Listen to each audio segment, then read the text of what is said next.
Hello बच्चों। बच्चों, 12th class का नया सेशन शुरू करते हैं अपने। पहला दिन, पहला लेसन। सबको पहले 11th पास आउट होने के लिए बहुत बहुत बधाई और all the best for new session. तो बच्चों, आज हम पहला लेसन शुरू कर रहे हैं ठोस अवस्था। एनसीईआरटी सिलेबस के अकॉर्डिंग है, क्योंकि राजस्थान बोर्ड में भी एनसीईआरटी सिलेबस लग चुका है। बाकी बोर्ड्स में तो पहले से ही एनसीईआरटी चल रहा है, राजस्थान बोर्ड में भी एनसीईआरटी सिलेबस लागू हो चुका है। तो हम एनसीईआरटी सिलेबस के अकॉर्डिंग ये चैप्टर पूरा करेंगे।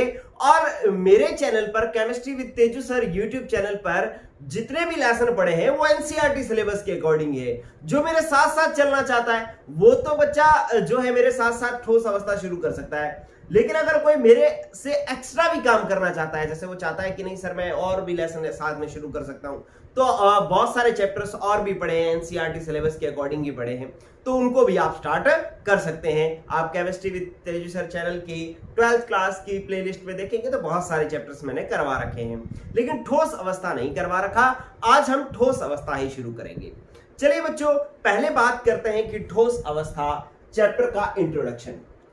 देखें, होता क्या है, ठोस अवस्था एक पदार्थ की अवस्था है, क्योंकि पदार्थ की 3 तरीके की अवस्थाएं होती हैं जिनको हम कहते हैं ठोस, द्रव और गैस। ठीक है, तो हमारे पास पहली बात समझ में आई कि पदार्थ की 3 तरीके की अवस्थाएं होती हैं। एक तो होता है हमारे पास कि मैं यहां पर लिखूं कि एक तो होता है हमारे पास गैस, एक होता है हमारे पास द्रव और एक होता है हमारे पास ठोस। ठीक है बच्चों, 3 प्रकार की अवस्थाएं होती हैं। ये किसकी अवस्थाएं हैं बच्चों? ये पदार्थ की अवस्थाएं हैं, और हिंदी में हम इसको कहते हैं कि द्रव्य की 3 अवस्थाएं होती हैं। अब ये द्रव्य वर्ड लिखा है मैंने, ये देखो, ये द्रव्य शब्द लिखा है। द्रव्य शब्द का मतलब क्या होता है? पदार्थ। द्रव्य शब्द का मतलब क्या होता है? पदार्थ। ठीक है, 2 तरीके के हिंदी में आता है ना, कि एक होता है द्रव, द्रव का मतलब होता है तरल, और एक होता है द्रव्य, द्रव्य का मतलब होता है पदार्थ। तो मैंने ये द्रव्य वाला पद, ये द्रव्य लिखा है, मतलब पदार्थ की 3 अवस्थाएं होती हैं। और वो कौन कौन सी अवस्थाएं होती हैं भाई? एक गैस, द्रव और ठोस। ठीक है, 3 तरीके की अवस्थाएं होती हैं। अब क्या करना है, इन 3 अवस्थाओं के बारे में अपनों ने डिटेल से स्टडी करनी है। तो पहले तो मैं इसकी स्ट्रक्चर बनाता हूं कुछ, कि गैस किस तरीके की होती है। गैस के पार्टिकल बच्चों यूं देखो कि गैस के कण जो होते हैं ना, वो दूर दूर होते हैं। इस तरीके से गैस के कण जो है वो क्या होते हैं? दूर दूर होते हैं। जबकि द्रव के कण जो है वो उसकी तुलना में क्या होते हैं? थोड़े पास में होते हैं। द्रव के कण जो है थोड़े पास में होते हैं। ठीक है, और जो ठोस होता है, ठोस के कण बिल्कुल ही पास पास में होते हैं। इस प्रकार से ठोस के कण बहुत ही पास पास में होते हैं। ठीक है, तो आप ये जो मैंने लिखा है, ये क्या लिखे हैं? अवयवी कण। अब क्या करना है, आप एक केमिस्ट्री सीख रहे हो, पहला दिन है, इसलिए एक बात समझें कि आपको भाषा आनी चाहिए, लैंग्वेज आनी चाहिए, कि जो मैं शब्द लिख रहा हूं उस शब्द का अर्थ क्या है ये आना चाहिए। अवयवी कण का मतलब क्या होता है बच्चों? कि जिससे वो बना हुआ है। गैस जिन कणों से मिलकर बना हुआ है, वो गैस के अणु हो सकते हैं किसी भी, जैसे H2 गैस के अणु हो सकते हैं, O2, N2, इस तरीके से गैस के अणु हैं। ठीक है, द्रव के भी अणु हो सकते हैं, जैसे H2O है, द्रव अमोनिया NH3 है। ठीक है, तो ये अणु हो सकते हैं। और ये जो अवयवी कण है, ये क्या हो सकते हैं? ये हमारे पास ठोस में परमाणु भी हो सकते हैं, अणु भी हो सकते हैं और आयन भी हो सकते हैं। ठीक है, तो इस तरीके से यहां जो अवयवी कण होंगे, ये गैस के अवयवी कण, मतलब गैस किससे मिलकर बनी हो सकती है? अणुओं से मिलकर बनी हो सकती है। अणुओं से मिलकर बनी हो सकती है, लेकिन कुछ जगह जो है वो परमाणुओं की भी मिलकर बनी हो सकती है। जैसे इसके अवयवी कण अणु या परमाणु हो सकते हैं। अणु का मतलब तो है H2, O2, N2, ये तो अणु हो गए। परमाणु का मतलब neon gas, argon gas, krypton gas. ठीक है, तो ये जो अक्रिय गैसें होती हैं, ये परमाणु भी हो सकते हैं, इसके अवयवी कण और अणु भी हो सकते हैं। मतलब गैस जो है अणुओं से भी मिलकर बनी हो सकती है और परमाणुओं से भी मिलकर बनी हो सकती है। द्रव जो है ना, द्रव तरल जो है, वो किससे मिलकर बना होता है? इसके अवयवी कण जो है अणु होते हैं। अणु का मतलब क्या हुआ? जैसे H2O, ये पूरा एक अणु है। जैसे द्रव अमोनिया NH3 का ये पूरा अणु है, ठीक है, तो इसके अभिविकर्ण जो है वो अणु हो सकते हैं। जबकि ठोस जो है, ये मैंने गोले बनाए ना, इन गोलों का अलग अलग अर्थ है। यहां पर गोलों का अर्थ परमाणु या अणु हो सकता है, यहां पर गोलों का अर्थ अणु हो सकता है, जबकि यहां पर इन गोलों का अर्थ जो है वो परमाणु भी हो सकता है, अणु भी हो सकता है और आयन भी हो सकता है। तो वेरी इंटरेस्टिंग, आप अच्छे वाली केमिस्ट्री सीख रहे हैं और पहली बात जान चुके हैं कि जो है गैस के कण दूर दूर होते हैं और द्रव के पास पास में होते हैं, ठोस के बहुत पास पास में होते हैं। क्या? अभिविकर्ण। अब अभिविकरणों से मतलब क्या? अभिविकरणों से मतलब कि वो जिनसे मिलकर बने होते हैं। अब किनसे मिलकर बने हो सकते हैं भाई? कि गैस तो अणुओं या परमाणुओं से मिलकर बनी हो सकती है, द्रव जो है वो अणुओं से मिलकर बने हो सकते हैं और ठोस जो है वो परमाणु, अणु या आयन से मिलकर बने हो सकते हैं। ठीक है बच्चों, तो ये हमने अभिविकरणों की बात करी और यहां पर देखें एक चीज हमें समझ में आ गई कि इसके अंतर आणविक दूरी समझ में आ गई हमें, अंतर आणविक दूरी। तो आप देखेंगे कि गैस के अणुओं के मध्य जो है अंतर आणविक दूरी जो है वो क्या होती है? अधिक होती है। ठीक है, या हम कहें कि गैस, द्रव और ठोस में सर्वाधिक होती है। अंतर आणविक दूरी जो है वो क्या होती है? सर्वाधिक होती है, कि इनके अणुओं के बीच में दूरी जो है वो सर्वाधिक होती है। जबकि बात करें अपने द्रव की, तो द्रव के अणुओं के बीच में क्या अंतर आणविक दूरी जो है वो कम होती है और ठोसों के बीच में अंतर आणविक दूरी जो है वो न्यूनतम होती है। मतलब ठोस के अणु जो है वो पास पास में पाए जाते हैं, गैस के दूर, फिर द्रव के पास, ठोस के बिल्कुल पास में। इनके अंतर अणुओं के बीच में दूरी जो है वो न्यूनतम होती है। ठीक है, ये बात भी हमें समझ में आ गई। चलिए बच्चों, अब मैं एक आपको बहुत ही जबरदस्त बात बताता हूं कि किसी भी पदार्थ की जो अवस्था है ना, वो दो कारकों पर निर्भर करती है।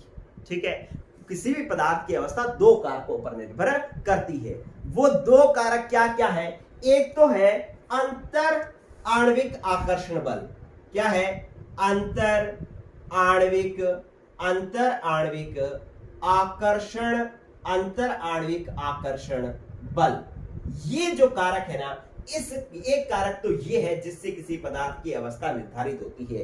अंतर आणविक आकर्षण बल शब्द पर गौर करना है कि अणुओं, अंतर आणविक मतलब अणुओं के बीच में, आकर्षण बल कि इन अणुओं के बीच में आकर्षण बल।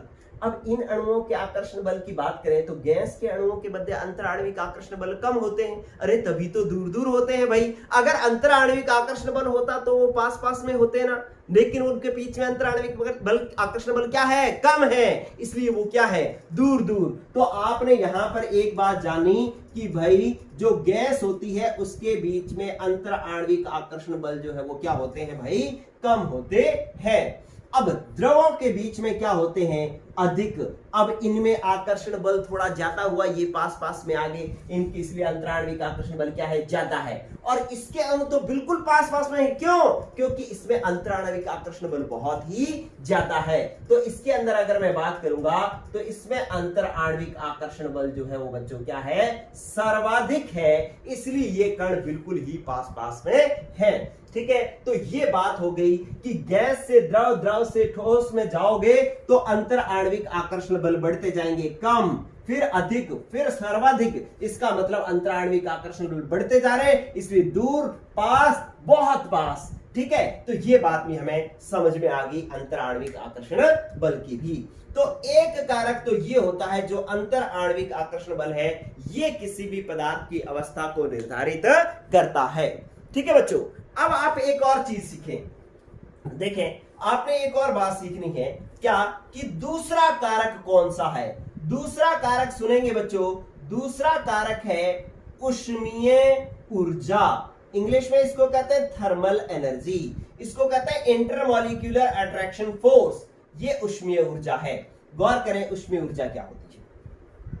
ऊष्मीय ऊर्जा होती है कि किसी पदार्थ की वह तापीय ऊर्जा जिसको पाकर के कण गति करने लग जाते हैं, दूर दूर होने लग जाते हैं, वो होती है ऊष्मीय ऊर्जा। मतलब वो ऊर्जा जो कणों को गति प्रदान करती है और वो गति करके जो कण दूर दूर हो जाते हैं। ठीक है, तो दूर दूर तो गैस में हुए ना बच्चों, क्यों? क्योंकि इनके अणुओं के बीच में, इन अणुओं के पास में ऊष्मीय ऊर्जा ज्यादा है। ज्यादा होने की वजह से ये क्या करेंगे, यहां ये पास में था, गति करके दूर चला गया। या हम यहां करें कि इसके पास ऊष्मीय ऊर्जा कम थी, इसलिए कण पास पास में पड़े थे।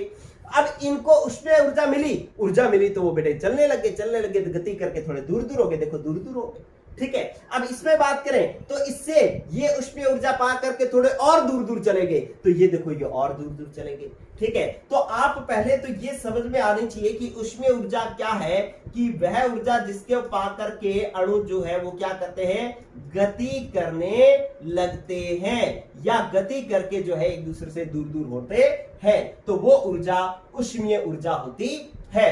अब ऊष्मीय ऊर्जा आप बता सकते हैं कि गैस की ऊर्जा, ऊष्मीय ऊर्जा ज्यादा या कम? बच्चों सर्वाधिक इन तीनों में तो ऊष्मीय ऊर्जा गैस की सर्वाधिक है, तभी तो गैस के अणु ऊष्मीय ऊर्जा पा करके दूर दूर हो रखे, फैल रखे।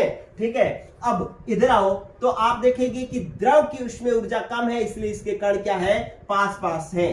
ठीक है, तो इसकी ऊष्मीय ऊर्जा क्या है, कम है, और इसकी ऊष्मीय ऊर्जा जो है बिल्कुल न्यूनतम है।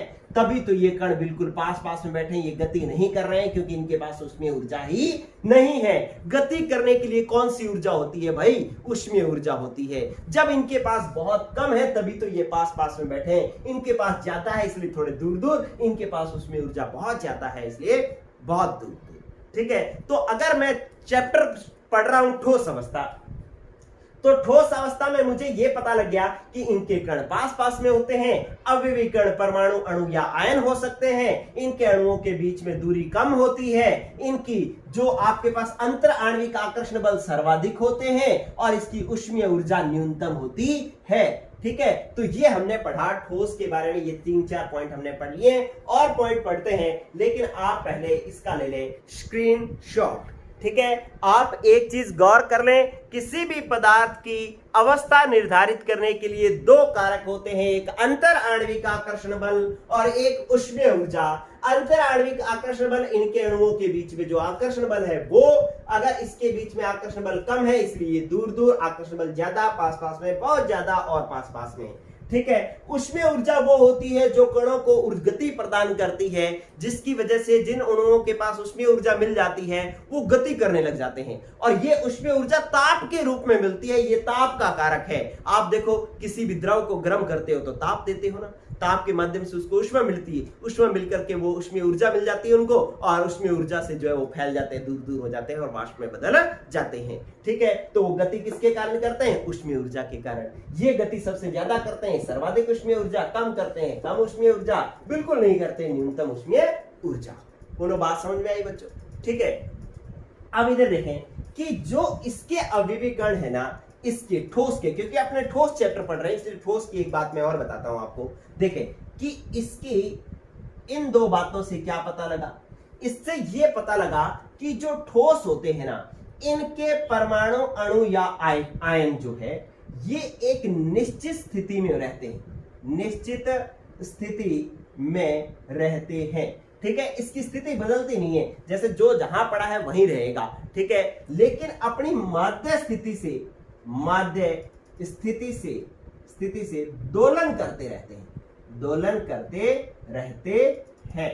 ठीक है, दोलन करते रहते हैं भाई, एक माध्य स्थिति में रहेंगे कण। ऐसा नहीं है कि यहां से कण जो है चल करके यहां चला जाए, ठोस का कण यहां से चल करके यहां चला जाए, ऐसे नहीं करेगा, बस वो वहीं पड़ा पड़ा ऐसे दोलन करता रहेगा, ऐसे दोलन करता रहेगा, हल्का हल्का दोलन करता रहेगा। लेकिन ऐसे नहीं कि यहां से घूम करके उधर चला गया उधर चला गया, ठोस के कण ऐसे नहीं करेंगे। तो अपने क्या कहेंगे, ठोस के अवयवी कण परमाणु अणु या आयन निश्चित स्थिति में पाए जाते हैं, ये केवल माध्य स्थिति से दोलन करते रहते हैं, इसीलिए ये दृढ़ अवस्था में पाए जाते हैं। ये दृढ़ होते हैं या ये दृढ़ होते हैं, क्या होते हैं बच्चों, दृढ़ होते हैं। दृढ़ का मतलब कठोर होते हैं। ठीक है, ठोस जो है वो क्या होते हैं, कठोर। क्यों? क्योंकि इनके परमाणु अणु या आयनों की निश्चित स्थिति होती है, और जो है वो क्या करते हैं, अपने माध्य स्थिति से दोलन करते रहते हैं, लेकिन वो गति करके इधर उधर नहीं जाते। इनके बीच में दूरी जो है न्यूनतम होती है, इसलिए क्या होते हैं, कठोर होते हैं।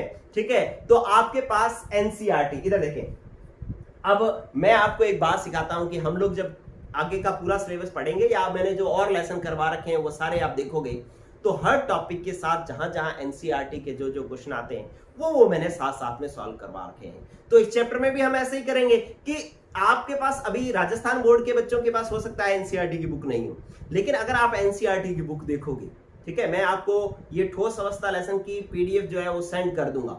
ठीक है, जो बच्चे अभी अपने यूं करते हैं कि पीडीएफ का जो लिंक है ना वो मैं डाल दूंगा अपने डिस्क्रिप्शन बॉक्स में, आप उस पीडीएफ को डाउनलोड कर लेना ठोस अवस्था को, और उसके अंदर देखोगे ना तो 3 तरीके के क्वेश्चन दे रखे हैं। एक तो बीच बीच में क्वेश्चन दे रखे हैं, उनको अपने कहते हैं पाठ्यनीति प्रश्न। कुछ एग्जाम्पल्स के क्वेश्चन दे रखे हैं, एग्जाम्पल क्वेश्चन हो जाएंगे। एक लास्ट में क्वेश्चन दे रखे हैं, वो अभ्यास क्वेश्चन है। तो मैं सारे तरीके के क्वेश्चन जहां जहां उस टॉपिक का जो जो क्वेश्चन आएगा वो मैं सॉल्व करवाऊंगा। ठीक है, तो आपके पास एक क्वेश्चन है, आपके पास पाठ्यनिहित प्रश्न। ठीक है, यहीं पे लिख रहा हूं मैं क्योंकि अभी साफ कर दूंगा। क्या है? पाठ्यनिहित प्रश्न। पाठ्यनिहित प्रश्न नंबर है 1.1। प्रश्न लिखा हुआ है कि ठोस दृढ़ क्यों होते हैं। प्रश्न क्या है कि ठोस दृढ़ क्यों होते हैं। ठीक है, तो आप क्या उत्तर लिखोगे कि ठोस के अवयवी कण परमाणु अणु या आयन के मध्य न्यूनतम दूरी होती है तथा इनकी स्थिति जो है वो निश्चित होती है, वो माध्य स्थिति से केवल हल्का फुल्का दोलन करते रहते हैं, इसलिए ये दृढ़ अवस्था में होते हैं या दृढ़ होते हैं। क्लियर? इनको दबाया नहीं जा सकता। एक बात और आप लिख सकते हैं कि ठोस पहले से ही पास पास में है तो इनको और दबाया नहीं जा सकता, इसलिए ये कैसे होते हैं? असंपीड्य होते हैं। जितनी मर्जी बातें लिख दो कि ये असंपीड्य होते हैं। असंपीड्य का मतलब क्या होता है बच्चों? इनको दबाया नहीं जा सकता। इनको आप दबाओगे, आपके पास मान लो ये मार्कर ये ठोस है, इसको मैं दबाऊंगा तो ये दब थोड़ी रहा है। ठीक है, आप इसी की वजह से कोई गैस लोगे तो गैस को आप गैस का गुब्बारा ऐसे दबाओगे तो वो दब जाएगा। ठीक है, तो इसका मतलब है कि गैस जो है वो संपीड्य होती है। गैस कैसी होती है? संपीड्य होती है। संपीड्य का मतलब इसको दबाया जा सकता है। द्रव भी कैसा होता है? असंपीड्य होता है बच्चों। द्रव को भी दबा नहीं सकते। आपके पास ऐसा है जैसे एक गिलास पानी है, तो आप ऐसे थोड़ी करते हो कि उस गिलास पानी के अंदर ऐसे ऊपर से दबाव डाल करके थोड़ा और नीचे कर देते हो पानी और पानी डाल देते हो, ऐसा नहीं होता। ठीक है, जितना गिलास भर गया उतना ही पानी आएगा और पानी नहीं आएगा। आप ऐसे नहीं करोगे चलो भाई ज्यादा हो गया, इसको अपने दबा करके थोड़ा नीचे कर लेते हैं और पानी डाल लेते हैं। नो, ऐसा नहीं कर सकते आप। जबकि गैस को ऐसा कर सकते हैं। जैसे एक सिलेंडर में थोड़ी गैस थी, आपने क्या कर दिया? प्रेशर लगा करके और गैस डाल दी, तो वो उसमें डल सकता है क्योंकि वो गैस दब जाती है। ठीक है, लेकिन द्रव नहीं दबते और ठोस भी नहीं दबते। ये क्या होते हैं? असंपीड्य होते हैं ठोस और द्रव तो, लेकिन गैस कैसी होती है बच्चों? संपीड्य होती है। तो इस क्वेश्चन का आंसर जो है वो आप एक बार फिर सुन ले, क्वेश्चन लिख लेंगे, उत्तर लिख लेंगे। मैं बोल रहा हूं, देखें क्या पाठ्यनीति प्रश्न 1.1। प्रश्न क्या है कि ठोस दृढ़ क्यों होते हैं। तो आपका उत्तर होगा क्योंकि ठोस के अवयवी कण क्या परमाणु अणु या आयन के मध्य न्यूनतम दूरी होती है। इनके कणों की इन कणों की निश्चित स्थिति होती है, माध्य स्थिति से केवल दोलन करते रहते हैं और ये असंपीड्य होते हैं, इसलिए ठोस जो है वो दृढ़ होते हैं। ठीक है बच्चों, अब अपने इस पूरे बोर्ड का एक बार ले लें स्क्रीनशॉट और इसके बाद मैं आपको कुछ और बातें करवाता हूं। देखें क्या, 2-4 बातें और करवाता हूं। देखें क्या कि ये लो, यहां पर एक बात आप देखेंगे कि ठोस, द्रव और गैस की आकृति की बात अगर अपने करें, किसकी बात करें? ठोस, द्रव और गैस की आकृति की बात करें। ठीक है, तो क्या होगा कि ये लो, ये आकृति की बात अपने करते हैं। आकृति का मतलब क्या होता है कि भाई उसकी आकृति कैसी है। जैसे इसकी बेलनाकार आकृति है, कोई डिब्बा हो सकता है उसके डिब्बा आकृति, कोई त्रिकोण हो सकता है, कोई त्रिभुज हो सकता है ना, तो अलग अलग आकृति हो सकती है। तो गैस की आकृति जो है आप सोच सकते हो निश्चित होगी? नहीं, अरे इसकी आकृति कैसी होती है? अनिश्चित होती है। क्यों? क्योंकि अगर आपने गैस को सिलेंडर में भर लिया तो सिलेंडर का आकार ग्रहण कर लेगा, आपने उसको गुब्बारे में भर लिया तो गुब्बारे का आकार गैस तो ग्रहण कर लेगी, उसका तो कोई आकृति है ही नहीं, गैस गुब्बारे जैसी हो जाएगी। ठीक है, अगर आपने दिल वाले गुब्बारे में भर ली गैस, है ना, होता है ना, दिल वाले गुब्बारे आते हैं, तो दिल वाले गुब्बारे में भर ली गैस तो दिल का आकार आकृति ले लेगी, उसकी आकृति कैसी हो जाएगी? दिल जैसी हो जाएगी। ठीक है, तो उसकी आकृति जो है वो गैस की आकृति जो है वो अनिश्चित होती है, वो निश्चित नहीं होती, वो जैसे बर्तन में डाल लोगे वैसे बदलती जाएगी। और देखें कि जो आपके पास द्रव जो होता है इसकी आकृति भी कैसी होती है बच्चों, अनिश्चित होती है। इसकी आकृति अनिश्चित क्यों हुई कि अगर आपने पानी को गिलास में डाला तो गिलास की आकृति ले लेगी, बोतल में डाला तो बोतल की आकृति ले लेगी, कटोरी में डाला तो पानी की आकृति कटोरी जैसी हो जाएगी। ठीक है, तो इसकी आकृति भी क्या होती है, अनिश्चित होती है। ठीक है, लेकिन ठोस की आकृति जो है वो कैसी होती है बच्चों, निश्चित होती है। ठोस की आकृति जो है वो कैसी होती है, निश्चित होती है। अब ये मार्कर ठोस है, इसकी आकृति बेलनाकार है, तो अब इसको चाहे आप गिलास में डाल लो, चाहे आप ड्रम में डाल लो, चाहे आप किसी कटोरी में डाल लो, चाहे कहीं भी रख दो, छत पे रख दो, फर्श पे रख दो, रूम में रख दो, बाहर रख दो, ये तो बेलनाकार ही रहेगा, इसकी आकृति जो है वो निश्चित ही रहेगी। तो ठोस की आकृति जो है वो कैसी होती है, निश्चित होती है। तो एक पॉइंट जो है अपने ये और समझ लिया ठोस के बारे में। ठीक है, इन तीनों पदार्थ की अवस्थाओं के बारे में। एक और बात अपने करेंगे, अगर अपने द्रव्यमान की बात करें ना, द्रव्यमान तो हर किसी का निश्चित होता है। ठीक है, इसका निश्चित ही रहेगा। मान लो जितना, अगर आपने कोई गैस जो है वो एक सिलेंडर में भर रखी है, मान लो 14 किलोग्राम का सिलेंडर है, तो वो 14 किलोग्राम गैस जो है 14 किलोग्राम ही रहेगी, जब तक उसमें और गैस नहीं डाली जाए या गैस निकाली ना जाए तब तक वो 14 किलोग्राम ही रहेगी, द्रव्यमान उसका निश्चित रहेगा। इसी तरीके से द्रव का द्रव्यमान भी जो है वो निश्चित ही रहता है। मान लो 1 किलो 2 किलो पानी है तो वो उतना ही रहेगा, वो चेंज नहीं होगा, इसका द्रव्यमान भी निश्चित रहेगा। और ठोस का द्रव्यमान तो निश्चित रहेगा ही रहेगा, जितना द्रव्यमान है इस मार्कर का, जितना द्रव्यमान है 100 ग्राम है तो वो 100 ग्राम ही रहेगा। ठीक है, तो ठोस का द्रव्यमान भी निश्चित, द्रव का भी निश्चित और गैस का भी निश्चित ही रहेगा। लेकिन आकृति क्या है, आकृति गैस की भी अनिश्चित, द्रव की भी अनिश्चित, लेकिन ठोस की कैसी, निश्चित होगी। समझ में आई बच्चों? चलिए अब बात करते हैं अपने तीसरी, आयतन की। ये लो भाई, ये वेरी इंपॉर्टेंट बात है। इस आयतन पर तो ना आपके पास एक पाठ्यनीति प्रश्न और भी है। ठीक है, पाठ्यनीति प्रश्न और भी है। आयतन, आयतन क्या होगा, आयतन जो है, आयतन का मतलब होता है कि कोई पदार्थ कितना स्थान घेरता है, कोई पदार्थ कितना स्थान घेरता है। जैसे कि भाई अगर आपके पास आयतन, गैस का आयतन है, तो गैस का आयतन निश्चित नहीं होता, गैस का आयतन निश्चित नहीं होता। जैसे मेरे पास अभी कोई गैस है, तो वो गैस इस कमरे में पूरे में भरी हुई है, तो अभी गैस का आयतन इस पूरे कमरे जितना आयतन है। ठीक है, लेकिन अगर मैं इस गैस को दाब लगा करके इकट्ठी करके एक सिलेंडर में डाल लूं तो सिलेंडर जितना आयतन ले लेगा। ठीक है, एक बोतल में डाल लूं तो बोतल जितना आयतन ले लेगा, एक गुब्बारे में डाल दूं तो गुब्बारे जितना आयतन ले लेगा। ठीक है, क्योंकि आयतन क्या होता है कि कोई पदार्थ कितना स्थान घेरता है वह उसका आयतन होता है। तो अब ये अभी तो गैस पूरे कमरे का स्थान घेर रही है, लेकिन अगर मैं इसको दबा करके एक सिलेंडर में डाल दूंगा तो सिलेंडर के स्थान, सिलेंडर का जितना स्थान है उतना ही स्थान ग्रहण करेगी। ठीक है, तो इसका आयतन जो है, गैस का आयतन जो है बच्चों कैसा होता है, अनिश्चित होता है। मतलब ये निश्चित नहीं होता, ये बदलता रहता है। अच्छा, द्रव का आयतन कैसा होता है, द्रव का आयतन निश्चित होता है बच्चों। द्रव का आयतन कैसा होता है, निश्चित होता है। अब द्रव का आयतन निश्चित क्यों होता है, क्योंकि द्रव तो जो है, मान लो आप 1 लीटर सरसों का तेल या कोई भी रिफाइंड वगैरह लेकर के आए, 1 लीटर लेकर के आए, तो अब वो 1 लीटर ही रहेगा। आप ऐसे नहीं कि आप रिफाइंड एक थैली में लेकर के आए थे, सरसों का तेल एक थैली में लेकर के आए थे, 1 लीटर का पैकेट था, घर में ला करके बोतल में डाला तो 1.5 लीटर हो गया, 2 लीटर हो गया। ऐसा तो होता नहीं। अगर ऐसा होता है तो मजा आ जाए, है ना, फिर तो अपने 1 लीटर ला करके बड़े सारे ड्रम में डालने और एक ड्रम जितना हो जाए वो, ठीक है, फिर तो मजा ही आता रहे। लेकिन ऐसा नहीं है कि इसका आयतन जो है वो निश्चित होता है। ठीक है, अगर आपने 1 लीटर तेल को अगर आपने पैकेट में डाला है तो भी वो 1 लीटर ही रहेगा, घर में ला करके आपने डिब्बे में डाल लिया तब भी वो 1 लीटर ही रहेगा, आपने किसी ड्रम में डाल दिया तब भी वो 1 लीटर ही रहेगा। आयतन जो है उसका क्या रहता है, द्रव का जो है वो निश्चित रहता है। ठीक है, और ठोस का आयतन जो है क्या है, ये तो नो डाउट बच्चों निश्चित ही रहेगा। क्यों? क्योंकि इसकी आकृति निश्चित है, इसके अणुओं की स्थिति निश्चित है, इसकी ऊष्मीय ऊर्जा बहुत कम है, ये तो इधर उधर फैलते ही नहीं है, तो इसका आयतन जो है, ठोस का आयतन जो है वो क्या रहता है, निश्चित रहता है।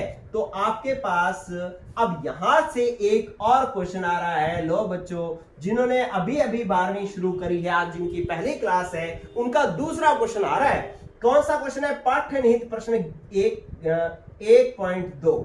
ये लो 1.2 क्या कहता है? 1.2 प्रश्न कहता है कि ठोसों का आयतन निश्चित क्यों होता है?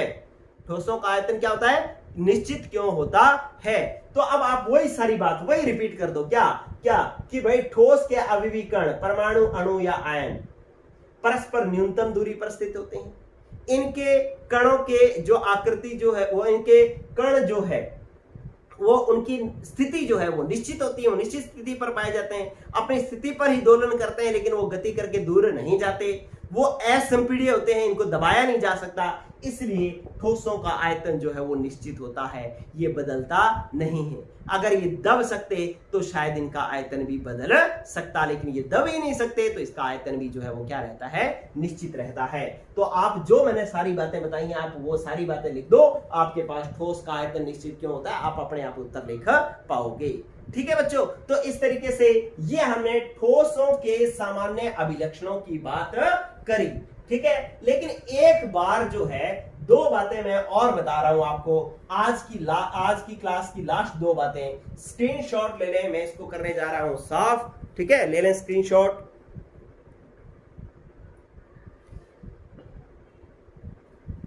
ओके बच्चों, देखो अब मैं कुल मिलाकर के इस सारी बात को एक एरो के माध्यम से बता रहा हूं। देखो क्या ये एरो है, ये देखो, ये मैं एरो बना रहा हूं। यहां पर मैं लिख रहा हूं कि क्योंकि पदार्थ जो है वो पदार्थ की अवस्था दो कारकों से निर्धारित होती है, तो वो दो कारक मैं लिख रहा हूं। एक तो मैंने यहां पर कारक लिखा क्या कि एक कारक मैं लिख रहा हूं अंतर आणविक आकर्षण बल का बढ़ता क्रम। अंतर आणविक आकर्षण बल का बढ़ता क्रम। देख अगर यहां पर बढ़ता क्रम तो गैस है, अंतर आणविक आकर्षण बल बढ़ेंगे तो वो किसमें बदल जाएगा? द्रव में, और अंतर आणविक आकर्षण बल बढ़ेंगे तो वो किसमें बदल जाएगा? ठोस में। ठीक है, तो गैस, द्रव और ठोस बढ़ते, इनके गैस द्रव में बदल जाएगा जैसे जैसे अंतर आणविक आकर्षण बल बढ़ेंगे, द्रव ठोस में बदल जाएगा जैसे ही अंतर आणविक आकर्षण बल बढ़ेंगे। तो ये एक कारक था जिससे पदार्थ की अवस्था निर्धारित होती थी, और दूसरा कारक क्या था? ऊष्मीय ऊर्जा। अगर मैं ऐसे लिख दूं कि ऊष्मीय ऊर्जा का बढ़ता क्रम। अब बच्चों ऊष्मीय ऊर्जा जैसे जैसे बढ़ेगी तो ठोस के कण दूर चले जाएंगे, द्रव में बदल जाएंगे, ऊष्मीय ऊर्जा और बदलेगी, बढ़ेगी, तो क्या हो जाएगा? द्रव के कण और दूर चले जाएंगे और वो गैस में बदल जाएंगे। तो अब जो है इसका क्या हो जाएगा कि ऊष्मीय ऊर्जा जैसे जैसे बढ़ेगी तो ठोस जो है, ठोस किस में बदलेगा? द्रव में बदलेगा, और द्रव जो है वो किस में बदल जाएगी? गैस में बदल जाएगी। तो इन दो कारकों से पदार्थ की अवस्था निर्धारित होती है। ठीक है बच्चों, तो ये भी अपने बात कर ली। देखिए इस चैप्टर के अंदर हम पढ़ेंगे कि ठोसों के मध्य, हमने कहा तो है कि भी अंतराण्विक आकर्षण बल होते हैं, लेकिन कौन कौन से अंतराण्विक आकर्षण बल होते हैं, वो किसमें मजबूत होते हैं, किसमें कमजोर होते हैं, उसकी वजह से पदार्थों के गुण किस प्रकार के होते हैं। ठीक है, और उनमें जो है वो किस प्रकार से व्यवस्थित होते हैं, कहां कहां कण पाए जाते हैं। ठीक है, इनमें कोई अशुद्धियां क्या पाई जाती हैं, अशुद्धि आ जाने से उसके गुणों में क्या परिवर्तन आ जाता है, इन सब चीजों के बारे में पढ़ेंगे। और ये सीखना क्यों जरूरी है? क्योंकि अगर हम ये सीखते हैं ना तो हम नए पदार्थों की खोज करना सीख जाएंगे। ठीक है, जैसे इस अभी एक नए पदार्थ की खोज की गई है जिसका नाम है कार्बन नैनो ट्यूब। ये कार्बन नैनो ट्यूब एक नया पदार्थ खोजा गया है। ये पदार्थ देखो नया पदार्थ खोजा गया, इसकी मतलब इसके फायदे देखो क्या है। फायदे हैं कि ये स्टील से भी मजबूत है, स्टील से भी क्या है? मजबूत है, और ये एल्यूमिनियम से ही हल्का है, एल्यूमिनियम से भी क्या है? हल्का है। ठीक है, एक तो मजबूत है और दूसरा हल्का है। हल्का होने की वजह से अपने एक जगह से उठा करके दूसरी जगह से इजीली ले जा सकते हैं और मजबूत भी है। और इसकी चालकता जो है वो कार्बन से भी अधिक है। इसकी चालकता, सॉरी कार्बन नहीं, इसकी चालकता जो है तांबे से, कॉपर से भी क्या है, अधिक है। तो देखो ऐसा बढ़िया पदार्थ खोजा गया जो मजबूत भी है, हल्का भी है और उसकी चालकता भी बहुत ज्यादा है। तो इसका मतलब ये कार्बन नैनो ट्यूब तो हमारे बहुत ही काम में आ सकता है, हमारे डेली लाइफ में बहुत काम में आ सकता है और साथ में जो है इसका जो है साइंस में बढ़िया यूज हो सकता है। ठीक है, तो ये अगर चैप्टर पढ़ेंगे तो आगे आगे जैसे जैसे हम ठोस सीखते जाएंगे तो ठोसों के बारे में जैसे जैसे हमें ज्ञान होगा वैसे वैसे हम नए ठोस खोजने की कोशिश करेंगे और एक समाज को जो है, हमारे देश को जो है बढ़िया चीजें बना करके दे सकते हैं।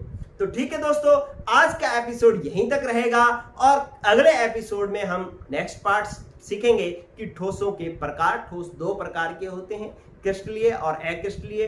कौन क्रिस्टलीय होता है, कौन अक्रिस्टलीय होता है, वो सब चीजें सीखेंगे अपने अगले एपिसोड में। तो दोस्तों आज पहला दिन था, पहली क्लास थी 12th की।